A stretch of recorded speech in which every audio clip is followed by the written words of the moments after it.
l'émission Débat accorde la parole à tous les Congolais. Et si vous également, vous avez une opinion à faire, vous en avez droit. Et la RTNK est là pour vous également.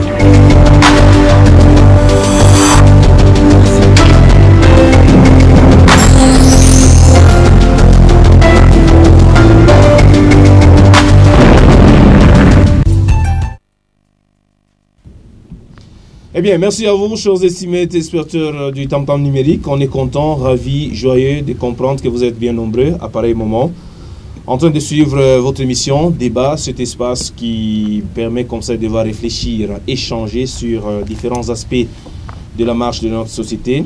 Et c'est là des aspects économiques aux aspects sociaux, en passant par l'actualité politique. C'est dans ce souci-là que nous allons devoir revenir sur les temps forts qui ont eu comme ça devoir marquer la semaine à différents niveaux. Nous parlerons de la peine de mort avec la campagne dite Ville pour la vie contre la peine de mort. Et c'est là avec notre invité Patrick Balemba qui appartient à une organisation qui jour et nuit milite pour que cette sanction sorte, ou du moins cette sanction de la peine de mort soit retirée carrément du code pénal en vigueur actuellement en République démocratique du Congo. On va devoir échanger sur sa manière de percevoir au fait cette question, parce que pas plus tard que la semaine dernière, encore du côté de Kacha Kanoche, on a eu à devoir brûler vif un supposé voleur à main armée. On va devoir réfléchir.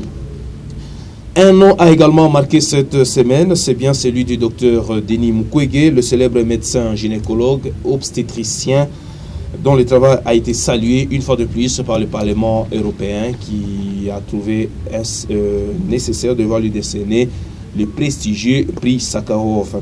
On va devoir voir un peu comment ce acteur humanitaire a été accueilli en triomphe ici à Bukavu à travers bien sûr l'aéroport de Kavumu d'un côté.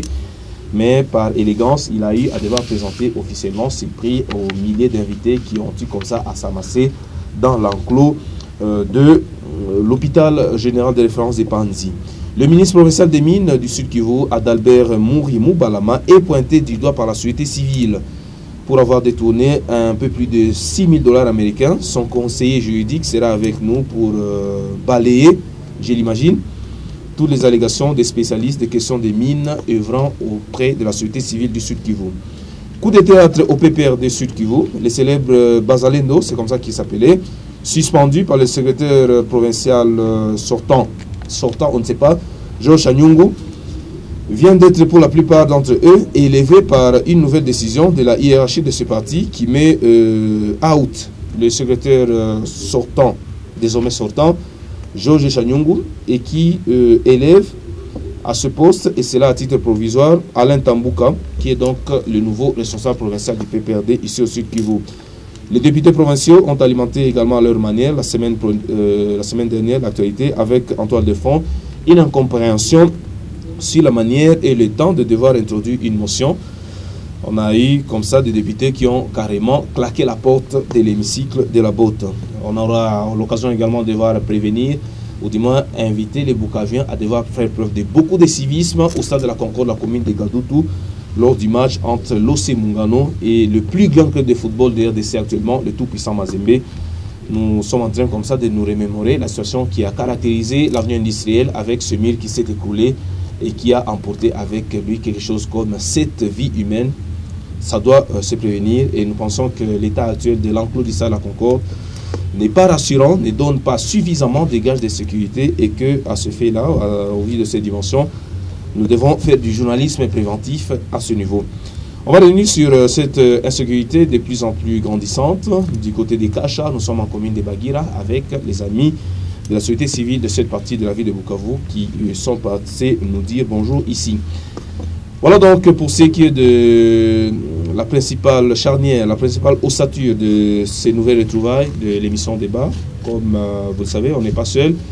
Mon nom c'est Justin Kianga. En face de moi, il y a John Mourabazi qui fait office de technicien. Du côté de la technique télévision, c'est notre ami Jackson Mwamba qui s'occupe de nous. Nous avons des ennuis, chers estimés téléspectateurs, au niveau de la radio. La semaine a été vraiment mouvementée, secouée au niveau du fonctionnement technique de votre télévision et de votre radio. Nous avons réussi à redresser les choses au niveau de la télévision. Au niveau de la radio, ça tarde encore un tout petit peu, mais nous sommes confiants. Nous avons confiance en notre équipe technique qui ne va pas tarder à tout remettre en ordre. Je suis également sur ce plateau avec ma consoeur Nelly Adija, avec qui nous allons devoir décortiquer différents aspects de l'actualité. Nous sommes sur ce plateau également avec Patrick Balemba, que j'ai annoncé. Ah, là c'est le beau visage de Nelly Adija qui est avec nous. On va peut-être lui dire bonjour d'entrée de jeu. Adija. Merci à toi Justin, merci également à tous nos invités qui ont répondu à notre invitation. Merci également à tous les téléspectateurs qui nous suivent à partir de l'Est de la RDC. Nous sommes là pour vous servir. Les numéros sont déjà affichés au bas de votre petit écran. C'est les 09 94 20 15 35 et les 084 30 79 262. Réagissez en rapport avec la thématique débattue au cours de cette émission débat. Voilà, les règles du jeu restent les mêmes. Donc techniquement, on n'a pas le moyen de voir vous recevoir à travers l'appel en direct. Le moins que l'on puisse faire, c'est bien de petits messages. Mais ces messages doivent répondre à une certaine ligne de conduite. Ils doivent être clairs, lisibles. Ils ne doivent pas être caractérisés par des propos injurieux, insultants. Ils ne doivent pas porter atteinte aux lois du pays. Ils ne doivent pas inciter à commettre un délit. Ils ne doivent pas être à caractère... ils ne doivent pas porter atteinte aux lois du pays, ça on l'a dit. Ils ne doivent pas attaquer la vie privée des individus. Bref, ils doivent être des messages sérieux. Nous sommes également avec M. Patrick Balemba. Patrick, bonjour. Bonjour, monsieur. Merci d'être passé, nous dit bonjour à la RTNK en ce date d'aujourd'hui. Merci aussi de m'avoir accueilli. Ah, voilà. Avec vous, on va parler de la peine de mort qui constitue au fait une peine actuellement en vigueur dans notre pays, mais qui n'est plus suffisamment appliquée. Et vous êtes ici pour nous démontrer que cette peine n'a plus de raison d'exister en ce début de millénaire. Merci. Nous sommes avec M. Léon, qui nous arrive de la société civile de Kacha. Léon Bahia, bonjour. Oui, bonjour, monsieur le journaliste. Oui, du côté de Kacha, venez nous annoncer que vous en avez marre, vous en avez assez de cas de tuerie à répétition qui caractérisent cette partie de la ville de Bukavu.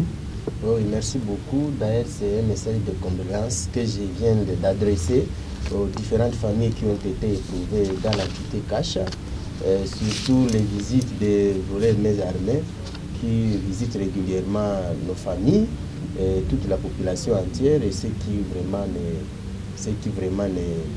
ne créent pas vraiment, ça ne montre pas l'efficacité de la sécurité dans notre province. Ah, on dit merci. Bon, Monsieur Patrick, on commence par vous. Vous appartenez à une organisation qui s'appelle Communauté Santé Gidio. Vous savez nous la présenter brièvement? C'est quoi Oui, merci pour la parole. Je suis membre de la communauté de Santé Gidio, qui est une communauté qui est née à Rome dans les années 68, au lendemain du Concile Vatican II. Et c'est une communauté qui est basée sur la lecture de l'Évangile, c'est-à-dire la prière. Et nous travaillons aussi avec au centre la parole de Dieu, c'est-à-dire la Bible, et comme peut-être beaucoup de gens ne connaissent pas, je vais pour le présenter, il s'agit de plusieurs années, plus de 40 ans d'histoire, mais la communauté est en quelques mots résumée à 3 P, si on peut le dire. P comme la prière, comme je disais que la prière était au centre de notre communauté. P comme paix, parce que la recherche de la paix est parmi aussi nos piliers, nos 3 piliers. Et le 3e pilier, c'est les pauvres, c'est-à-dire un soutien aux pauvres, une aide apportée aux plus nécessités. Donc les pauvres sont aussi au centre de notre communauté. Voilà un peu un résumé, des résumés, c'est qu'on peut dire de la communauté de Santé Gidio aujourd'hui. Ah voilà, cette communauté qui est bien représentée à Bukavu. Oui, la communauté représentée à Bukavu, où le siège du pays, le siège de la communauté de Santé Gidio au Congo et à Bukavu. Et nous servons comme responsables de cette communauté au niveau du Congo. Donc c'est aussi une fierté aussi pour la ville de Bukavu et de notre province aussi. Ah voilà. Et cette campagne que vous lancez, Ville pour la vie, et là vous attaquez directement comme ça la peine de mort. C'est quoi cette nouvelle vision, ce nouveau vocable avec lequel il faudra s'habituer? Oui, comme vous venez de le dire, nous avons tous les 30 novembre, donc de chaque année. Ça tombe bien, c'est aujourd'hui. C'est aujourd'hui. Et je suis content que vous ayez accepté de nous recevoir ce jour. Chaque 30 novembre, nous organisons une manifestation dénommée Ville pour la vie, Ville contre la peine de mort. C'est un mouvement international que la communauté a créé dans les années 2002, donc ça fait à peu près 12 ans, 13 ans. Et c'est un mouvement qui invite les villes, plusieurs villes du monde. Et si vous allez dans les sites de la communauté, vous allez voir un peu. Il y a aujourd'hui plus de 1800 villes, à peu près 2000 villes, qui ont adhéré à cette initiative, dont la ville de Bukavu. Et l'initiative vise à illuminer, à choisir un monument dans la ville où on illuminera toute la nuit afin de marquer l'adhésion de cette ville. Et bien sûr, nous tenons aussi à remercier le maire de la ville de Bukavu qui a accepté à ce que notre ville aussi puisse participer à ce concert des nations et faire partie à ces 2000 villes du monde entier qui sont pour la vie. Et ce travail aussi pour la vie, et bien sûr, nous profitons de cette occasion aussi pour parler comme je dis, de la suprématie de la vie, de toute vie qui doit être protégée, quelle qu'elle soit. Donc, entre autres, nous combattons aussi la peine de mort, toute peine de mort. Bien sûr, il y a la peine de mort, comme vous venez de le dire, qui se retrouve dans l'arsenal juridique, c'est-à-dire la peine maximale prononcée ou retenue par le code pénal, mais il y a aussi des petites peines de mort, si on peut les appeler comme ça, même pas petites, parce qu'elles sont aussi grandes que les peines décidées par l'État. C'est des exécutions extrajudiciaires. Oui.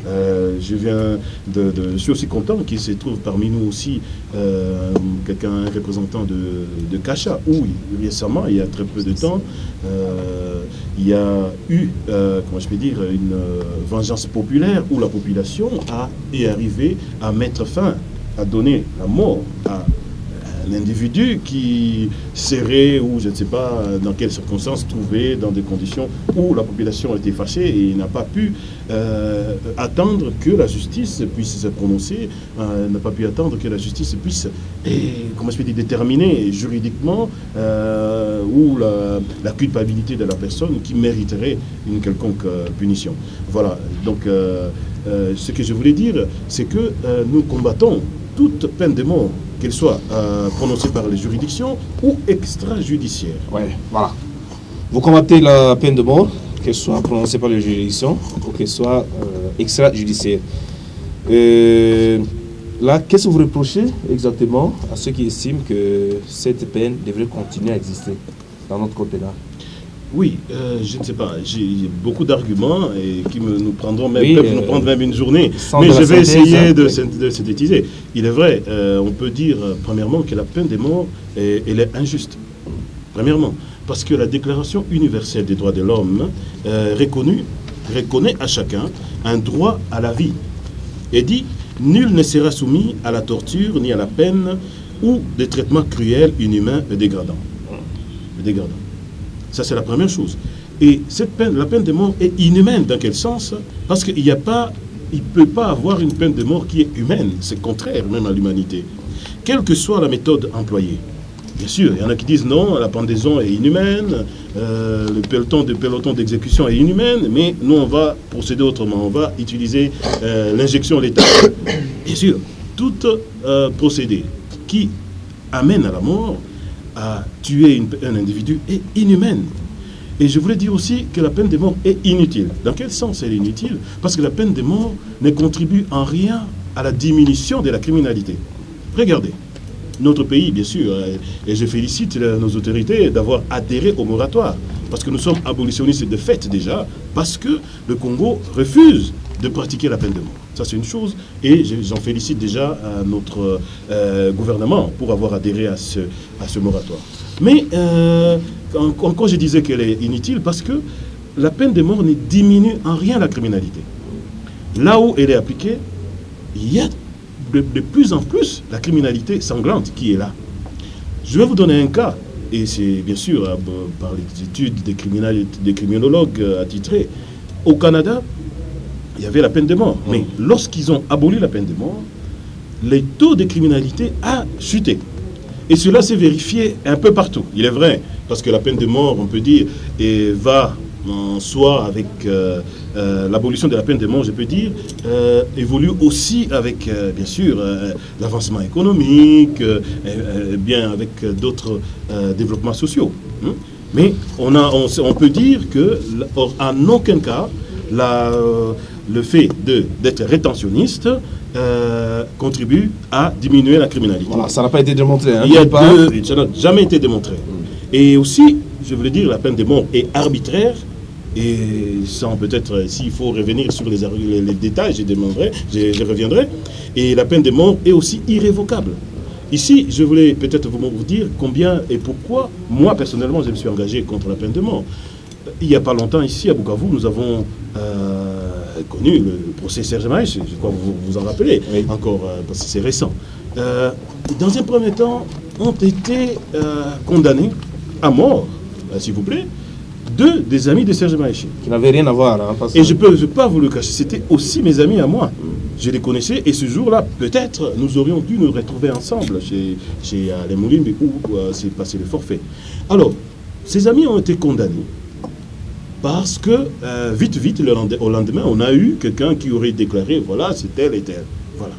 Condamnés à mort, ils ont été dans le couloir de la mort. C'est-à-dire, ils voyaient, je peux dire déjà, un peu leur mort. Voilà quelqu'un, moi je crois, il n'y a pas pire torture que déjà dire à quelqu'un, voilà, tu es condamné à mort, tu vas être exécuté. Tu attends seulement ton exécution. C'est une torture inimaginable, c'est inhumain aussi.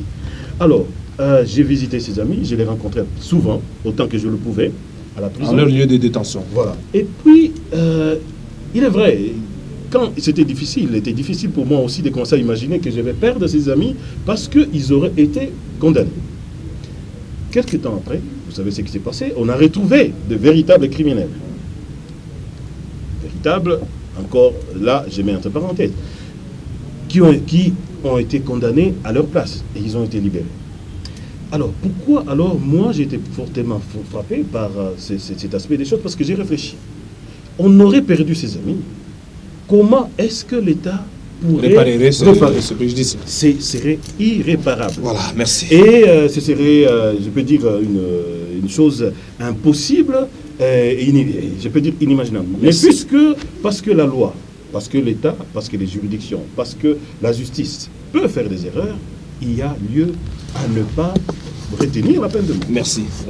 Avant, il y a déjà tu vas rebondir peut-être? Oui, il a condamné la justice populaire, mais certains habitants du Sud Kivu disent qu'ils se vengent.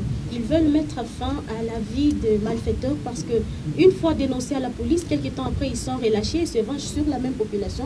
C'est pourquoi ils veulent mettre fin à la vie de ces malfaiteurs. Cette peine de mort impliquée, ou du moins imposée par les populations elles-mêmes, en dehors de condamnation judiciaire, parce que vous avez à l'évoquer, et on s'appuierait comme ça sur le fait que certains instruments de justice de notre pays, certaines formations judiciaires ne donnent pas suffisamment de gages de sérieuxité. Oui, vous venez vous-même encore de me donner encore un autre argument. Regardez, si la justice est imparfaite, comme vous le dites, elle est relative, hein, pourquoi donner à la justice le droit de s'arroger, de condamner les gens? Parce que de manière imparfaite, parce qu'ils ont les mains déjà, je peux dire sales, condamner quelqu'un, à ôter la vie de quelqu'un. Ça, c'est aussi une question, bien sûr, que je ne vous demanderai pas de répondre maintenant, mais qui appelle réflexion. Mais c'est vrai, on dit que, non, écoutez, si on prend un malfaiteur, encore qu'il faut qu'il soit malfaiteur, encore que tout doit être réuni. J'ai appris ce qui s'est passé à Kacha.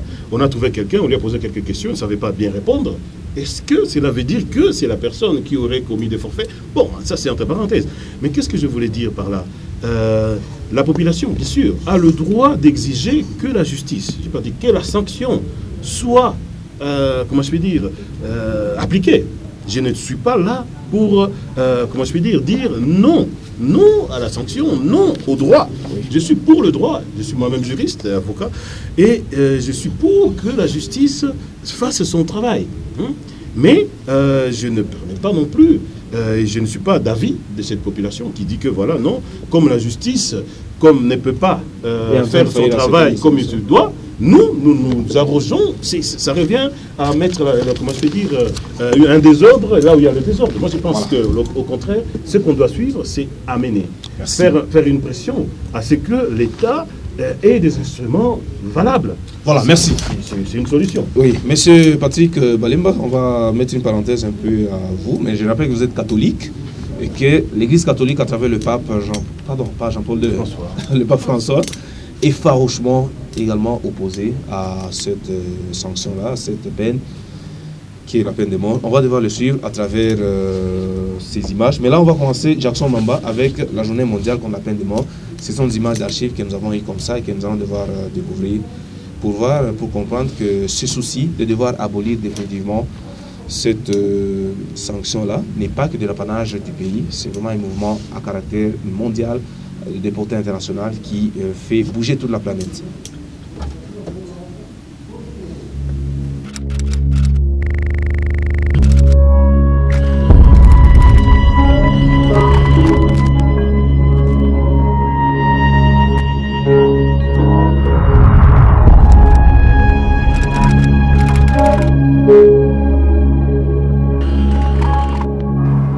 My brother said, he said, I need to talk to you. And I said, what's the matter? And he said, they just read me my death warrant. They told me how they're going to kill me, when they're going to kill me. And if it doesn't work the first time, then they got to do it again.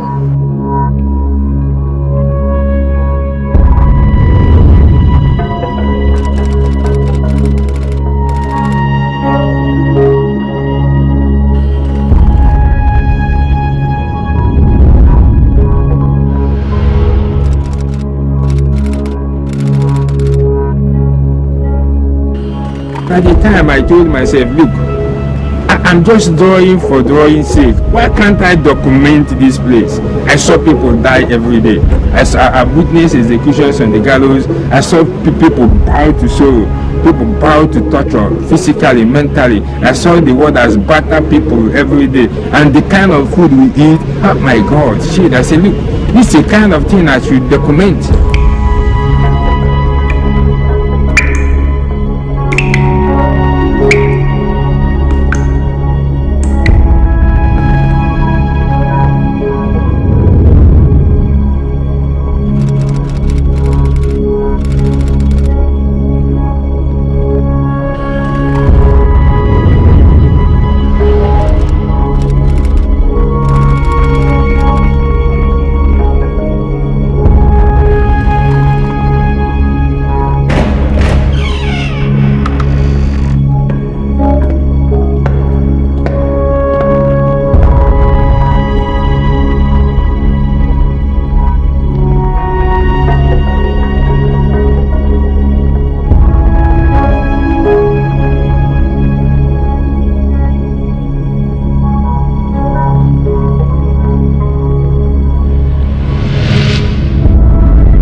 Почему я не могу прийти на могилу своего сына? Это очень жестоко по отношению к близким.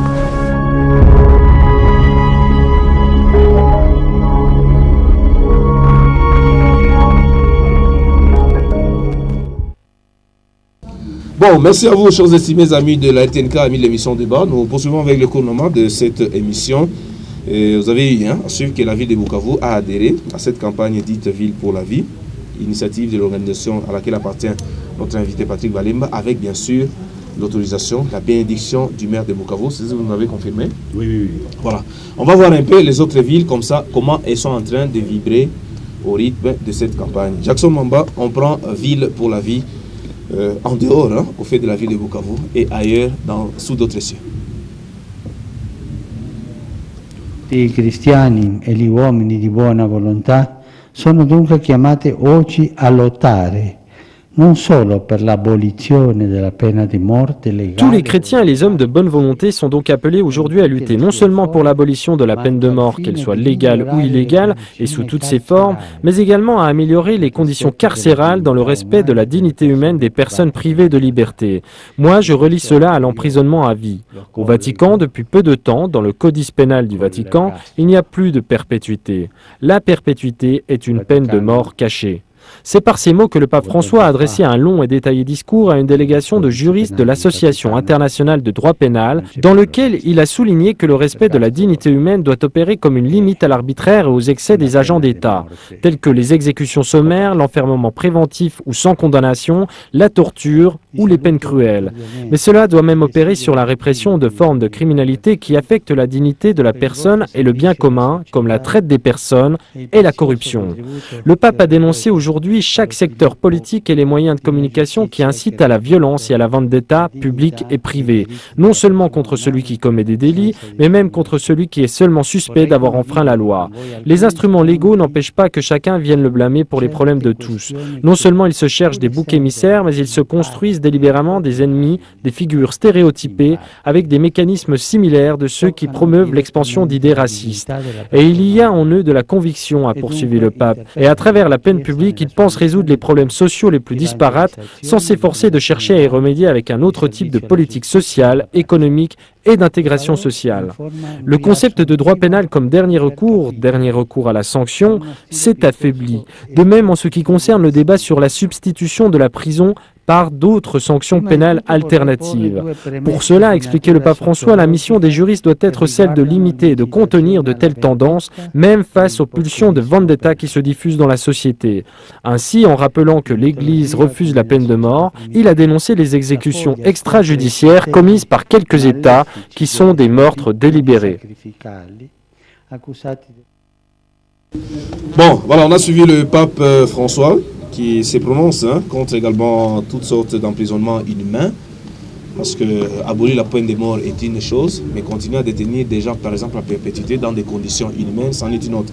Monsieur Léon Baya, opérateur de la société civile du Sud Kivu, mais au niveau du noyau de Kasha, c'est comment vous mariez, vous partagez les arguments avancés ici par notre ami Patrick pour devoir abolir, sortir, enlever de l'arsenal juridique de notre pays cette sanction qu'est la peine de mort?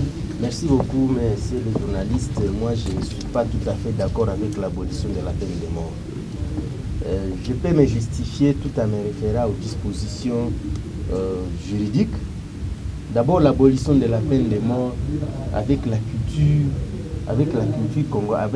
des citoyens congolais, ça ne peut pas créer efficacement l'application, l'intimidation, la sanction, et la resocialisation du délinquant. D'une manière théorique, au Congo, la peine de mort est absolue. Ça veut dire quoi? Donc, absolue, c'est-à-dire... Elle a toujours sa raison d'être? Oui, elle a toujours sa raison d'être parce que, d'ailleurs, le professeur ordinaire, M. Nabirungu Mwenesonga, quand il avait développé les causes non justificatives, il avait aussi même en parlé la question, il avait épinglé un peu sur les principes des délits, les principes de l'égalité des délits et des peines. Si nous nous référons à l'article 1er du Code pénal congolais, livre 1er, vous allez constater que nil nullum crimen nulla poena sin legem. Donc il n'y a pas l'infraction, il n'y a pas le crime, il n'y a pas l'infraction, il n'y a pas le crime que si elle n'a jamais été prévu par la loi. Et que de ce fait, que quel danger courons-nous en abolissant la peine de mort? Est-ce que cela a un lien avec une montée continuelle exponentielle de la criminalité? C'est cela, c'est à cela que je voudrais que vous aboutissiez. De notre part, nous les nationalistes, vraiment, nous continuons toujours à soutenir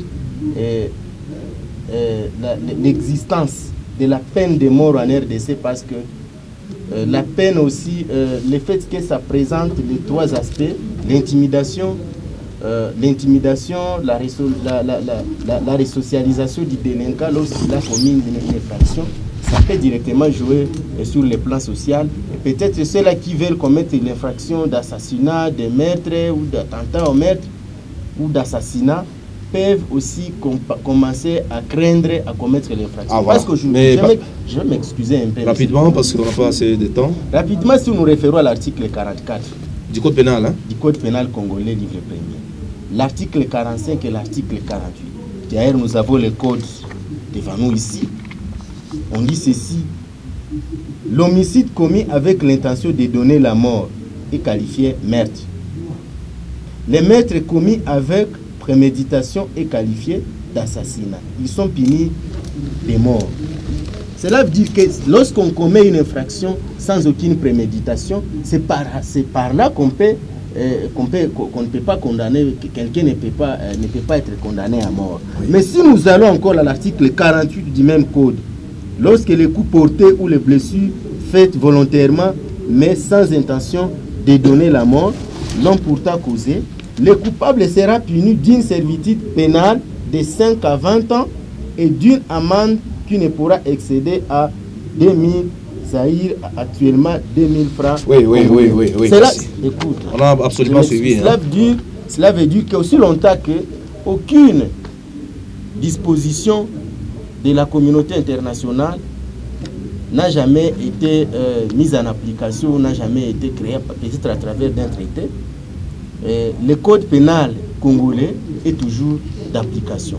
Lorsque le pape François parvient à s'impliquer dans l'abolition de la peine de mort, vous dites que le gouvernement congolais aussi s'est impliqué, le maire de Bukavu s'est impliqué. Le maire de Bukavu, en tant qu'autorité politico-administrative, il s'est impliqué sous quel acte? Le gouvernement congolais... je pense que là, il faut expliquer. Il faut nuancer. Le maire de la ville ne s'est pas impliqué pour dire non, voilà, nous abolissons la peine de mort. Il a juste autorisé la tenue de la manifestation. Le maire de la ville a adhéré à cette initiative pour la vie, une initiative internationale promue par la communauté de Santé-Gidio. Et ce n'est pas lui, la personne qui a adhéré, mais c'est la ville de Bukavu qui a adhéré pour faire partie aussi du concert des villes, de 2000 villes maintenant aujourd'hui, dans le monde entier, qui ont illuminé leur monument pour cette initiative, pour dire que c'est une ville qui respecte la vie. Voilà. Merci Patrick, merci. On va foncer. Merci à notre ami Léon pour sa position.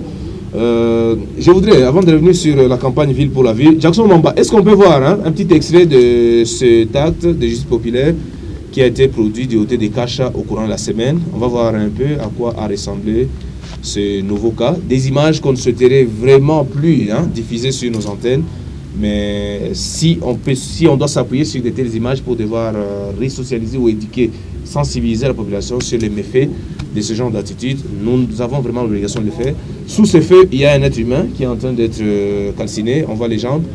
Un commentaire, Patrick?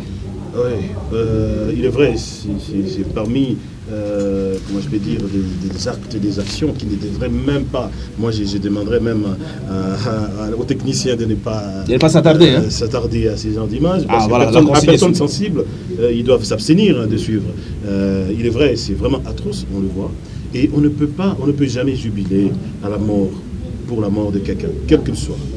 Et je vais peut-être rappeler un peu, peut-être à la fin de ce que j'avais dit de l'intervention, quelque chose sur la Bible, sur Caïn et Abel. Après que Caïn soit parti, Dieu a mis un signe sur son front afin que personne ne puisse le tuer. Parce qu'il a dit, non, si vous me chassez du terrain fertile, si vous me chassez du jardin, mais la première personne qui va me trouver va me tuer. Et Dieu a dit, ami, je mets un signe sur toi pour que personne ne le fasse. Alors si Dieu lui-même s'est abstenu à faire tuer un criminel, pourquoi moi? Pourquoi je vais laisser mon état? Pourquoi? Mais le combat que nous faisons, ce n'est pas un combat qu'on fait contre seulement la peine de mort comme ça, parce qu'au Canada, en Europe, un peu partout, on le fait. Non, ce n'est pas poursuivre ce que les autres ont fait, mais c'est par conviction.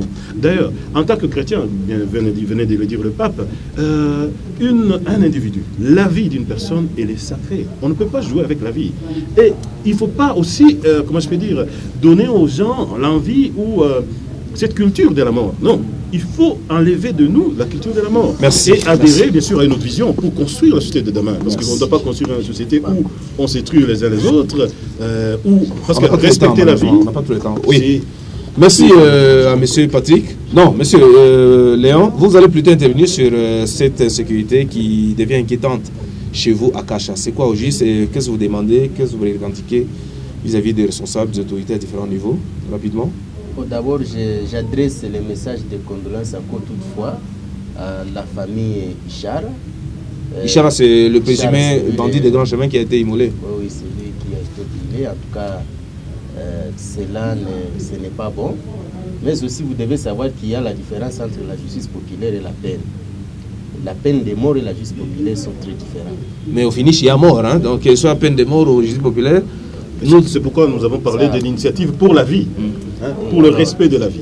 Alors moi, ce que je voudrais dire, parce que jusqu'à présent, bien que nous ne sommes pas là pour appuyer la justice populaire, et pendant que notre population est victime d'insécurité, parce que depuis le mois de février jusqu'à aujourd'hui, on a déjà visité plus de 35 maisons à Kacha, et cela vraiment crée une insécurité totale.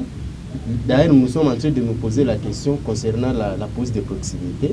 La police de proximité a été déployée dans la ville de Bukavu. C'est dans ce mois de novembre que la police de proximité a été déployée à la commune de Bagira. Hier, nous avions reçu, nous étions à la réunion du conseil de sécurité du quartier Chiriri. Vu qu'il y avait les militaires de FARDC, il y avait les représentants de l'état-major de la compagnie de CanTV, il y avait aussi le commandant du commissariat de la proximité, le commissariat de Chiriri, et aussi d'autres les leaders communautaires dans le cadre de la réforme de la police de proximité. Nous avions beaucoup débattu sur cette question, comment on peut déployer d'une manière mixte les policiers, les militaires de FARDC. Du côté FARDC, ils ont montré qu'il ne fallait pas qu'ils puissent commencer à faire des patrouilles pendant que les policiers qui ont été... Donc c'est là que vous avez abouti. Oui, nous sommes aboutis à la définition des mécanismes et des stratégies. Comment est-ce que nous allons nous déployer sur le terrain, merci. en collaboration avec les services de sécurité, pour que nous puissions voir si ça peut changer. Mais nous ne sommes pas en train d'appuyer la population d'appliquer la justice populaire. Merci, ça c'est ça le plus important. Mieux vaut d'acheminer les délinquants à la justice. C'est ça le plus important, quelles que soient certaines insuffisances. Soit la peine de mort, comme les dispositions du code pénal congolais sont encore d'application. Oui, mais Patrick souhaiterait qu'un jour on aboutisse à son abolition. Nous ne sommes pas d'accord avec ça. Oui, c'est de votre droit, tout de même. Oui, donc, je vais dire peut-être une chose. Patrick, s'il vous plaît, on va suivre un peu à quoi ressemble cette campagne que vous avez lancée, Ville pour la vie, avant de revenir et conclure et aborder d'autres aspects de cette émission. Merci.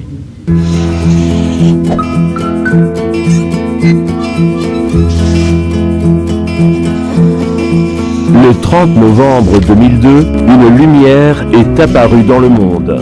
La journée mondiale Ville pour la vie contre la peine de mort. Un groupe de citoyens décide d'éclairer ces monuments pour dire non à la peine capitale. L'année suivante, l'initiative se consolide et le nombre de villes se multiplie presque par 2. Mais retournons un pas en arrière. Quelques mois avant le 30 novembre 2002, naît à Rome la World Coalition, la coalition mondiale contre la peine de mort. Son objectif est l'abolition universelle de la peine de mort. Composée de plus de 130 organisations, la World Coalition cherche à renforcer la dimension internationale de la lutte contre la peine de mort. La naissance de la World Coalition est due à la communauté de Sant'Egidio, qui, depuis le milieu des années 90, maintient une proximité avec les condamnés à mort à travers visites, correspondances et défense légale. 10 années, oui, mais ont-elles été 10 années banales? Il est évident que non. Cette dernière décennie est la période de l'histoire de l'humanité au cours de laquelle la peine capitale a le plus été remise en question. Qu'ont ces pays en commun? Ils font partie du groupe des États qui ont aboli la peine de mort entre 2002 et 2012. Bien d'autres ont arrêté de l'utiliser ou l'ont suspendu temporairement à l'aide d'un moratoire. 140 pays ont aboli la peine de mort. 58 pays maintiennent la peine de mort. À la fin des années 60 du XXe siècle, la situation était la suivante. 55 pays avaient aboli la peine de mort. 143 la maintenait. Par ailleurs, au cours de ces 10 années, les Nations Unies ont encouragé les pays ne l'ayant pas aboli à changer d'opinion en appliquant un moratoire ou en limitant son utilisation. Depuis 2004, la communauté de Sant'Egidio organise des conférences internationales avec des ministres de la Justice afin d'aborder ce sujet. Ces rencontres ont favorisé les décisions abolitionnistes. Les questions que de nombreuses juridictions commencent à se poser. Bon, voilà. Monsieur Patrick Balemba, merci d'être passé nous voir. Merci aussi pour cette invitation. Oui, voilà. Pour conclure, vous êtes en train de recueillir des signatures de Bukaviens, de Congolais, c'est quoi au juste? Oui, nous avons ouvert une collecte des signatures aussi, dans toute liberté, parce que, comme vous savez, notre pays est un pays qui est abolitionniste de fait, c'est-à-dire le Congo a adhéré au moratoire universel contre la peine de mort, c'est-à-dire le Congo a refusé de pratiquer la peine de mort. Ça, c'est déjà un premier pas. Donc la dernière fois qu'on a eu à devoir tuer quelqu'un après un jugement, ça remonte de plus de 10 ans. Hein. Ah. Et le deuxième pas que le Congo devrait faire, que nous invitons bien sûr le gouvernement congolais à adhérer, c'est l'abolition complète, de jure cette fois-ci, c'est-à-dire enlever du code pénal la sanction de la peine capitale. Mais nous sommes en train de collecter les signatures des personnes de bonne volonté qui le souhaitent, des chrétiens et non chrétiens, toutes les personnes qui pensent que la vie est sacrée, que la vie est irréversible, et la vie, on ne peut pas, comment je peux dire, réparer et en décider. Nous récoltons des signatures afin de présenter ces signatures au prochain Conseil de sécurité des Nations Unies, afin d'inviter encore plus d'États des Nations Unies à voter le moratoire. Parce que nous croyons au moratoire universel, à une planète Terre sans condamnation de la peine de mort. C'est ça notre rêve, et nous invitons à tous ceux qui souhaiteraient bien se joindre à nous, de vouloir bien sûr signer les pétitions afin d'inviter aussi tous les autres pays du monde à adhérer au moratoire, c'est-à-dire d'abord à décider de ne plus encore pratiquer la peine de mort, ce qui suivra le processus de l'abolition de jure. Nélia Adija, qu'est-ce que vous dites dans notre invité? Un grand merci d'avoir participé à notre C'est moi qui vous remercie. Votre exposé était riche. Nous avons bien vraiment béni avec la matière d'aujourd'hui. Merci aussi. Merci. Ça ne sera pas la dernière fois de participer. Nous répondrons aux invitations éventuelles. Merci. Merci à Léon Baya et à tous les amis qui nous suivent du côté de Kacha. Jackson Mamba, on prend la petite virgule intermède, le temps de devoir accueillir les amis du ministère de Mines d'un côté, mais également les acteurs de la société civile qui estiment qu'il y a eu des détournements au sein de ce ministère-là. Petite parenthèse et on vous retrouve incessamment. À faire, vous en avez droit et la RTNK est là pour vous également.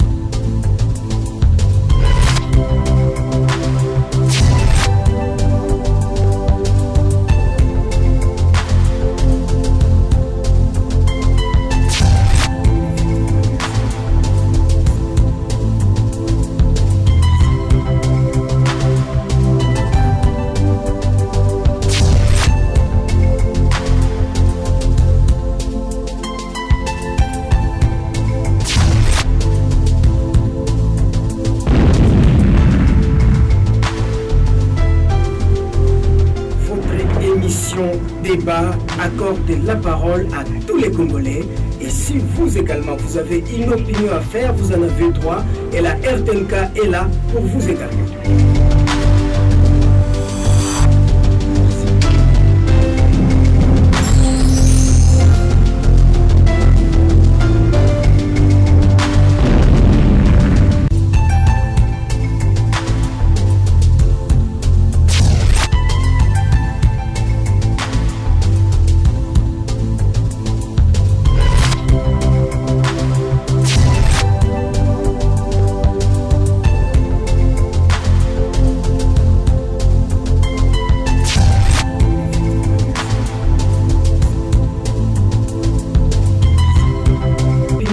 Vous en avez droit et la RTNK est là pour vous également.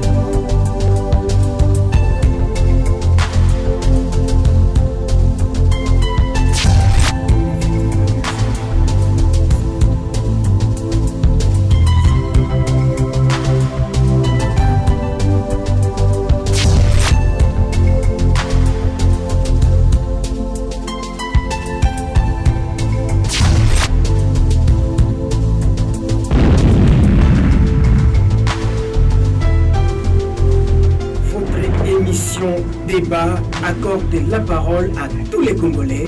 Et si vous également, vous avez une opinion à faire, vous en avez droit. Et la RTNK est là pour vous également.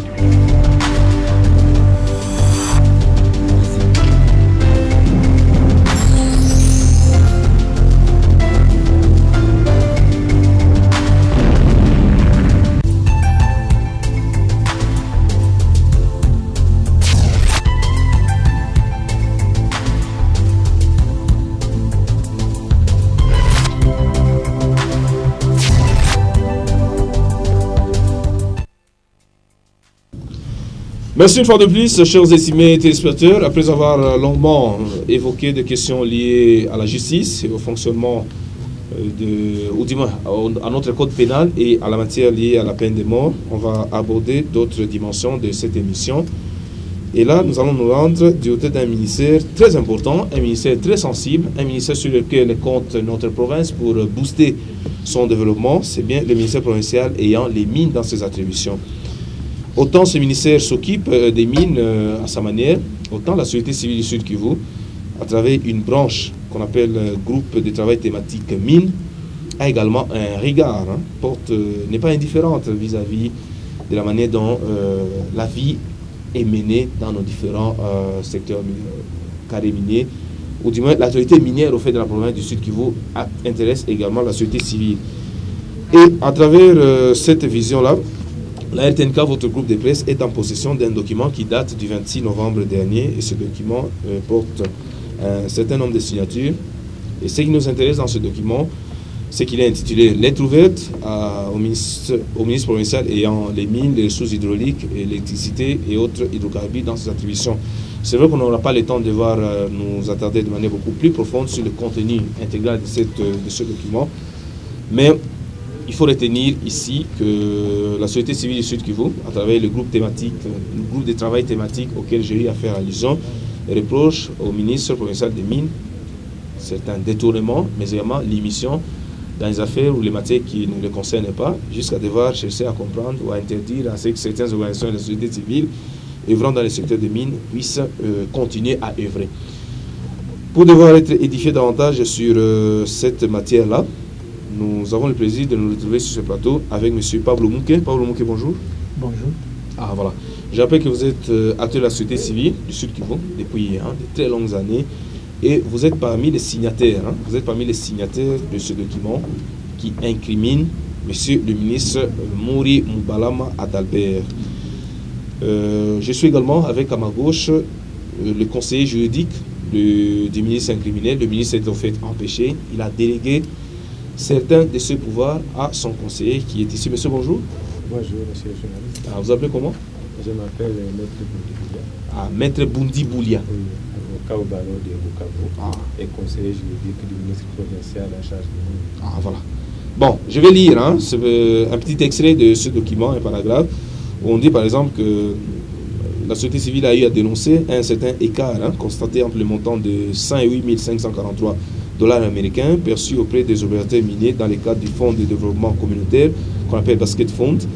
Donc cet argent a été perçu par le ministère des Mines et c'est lui de 101 910 $ américains effectivement versés auprès de la TMB.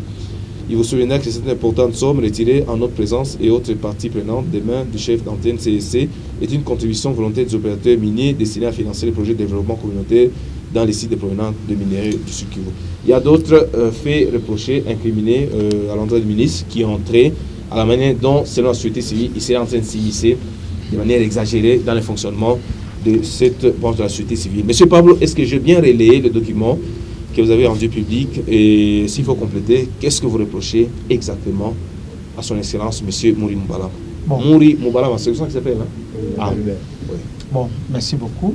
Nous saluons au moins l'initiative que vous aviez amorcée pour que nous puissions débattre de cette question qui est une préoccupation de nous tous par rapport à la façon dont le ministre se comporte vis-à-vis des acteurs de la société civile. Au fait, la lettre que nous avions écrite est basée certainement sur les frustrations que les acteurs de la société civile ont constatées dans le cadre de leur travail et bien entendu dans les rapprochements qu'ils souhaitent vivre avec le ministre.